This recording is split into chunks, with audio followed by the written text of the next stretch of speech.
nga sprovat shumë të mëdha, që njeriu të humbas forcën e tij, shëndetit e tij, sepse nëse ka shëndetin, themi ne, është edhe populli thotë, po patë shëndetin i ke të gjitha.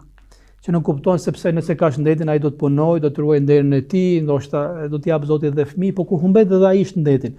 Dhe Ejubi alayhis salam e humbi edhe shëndetin e tij deri në atë grad saqë Zoti e sprovoi me një smundje që si afroheshin njerëzit, sepse siç transmetohet apo siç është disa transmetime, atij i binte lëkura e trupit, mishi i binte prej trupit.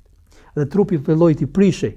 Kjo është sprova, siç është transmetuar nga disa komente, që kjo nuk ishte thjesht një humbje fuqie, pasi kishte patur fuqinë, ishte një smundje e tillë që njerëzit filluan të thonë që ky njeri që humbi gjithë familjen e tij, që humbi gjithë pasurinë e tij, që humbi edhe shëndetin e tij, me siguri që ka bërë një gjunah shumë të madh. Zoti e sjell shembullin e Ejubit që ai të jetë model që kjo botë ka sprova dhe sprovat janë të ndryshme. Dikujt që i bie një sprovë thotë nuk ka më madhe se sa imja. Çdo kush tjetër e ka më të lehtë se sa imja. Mirë, por kur shikon njeriu sprovat të njerëzve të tjerë, kupton që pas ka sprova edhe më të mëdha. Por ndoshta njeriu që janë mbledhur të gjithë provat një herazi dhe njëra më e fortë se tjetra është Ejubi alayhis salam. Prandaj Zoti e tregon atë si model, si një rob të veçantë, rob i Allahut, rob i veçantë, i ndryshëm i Allahu xhallahu shanu, e lavdron Ejubin dhe falendron atë dhe thot ai ishte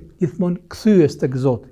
Në të gjitha këto situata ai nuk e shkputi marrëdhënien me Zotin, zemra e tij asnjëherë nuk u mërzit, asnjëherë nuk përjetoi dyshime, pikpyetje, pse do të më ndodhin mua gjëra të tilla o Zot, prandaj e ka treguar edhe model i njeriu që sprovohet, po një model i njeriu që qëndron dhe i ka hije dhe është fisnik edhe në sprova.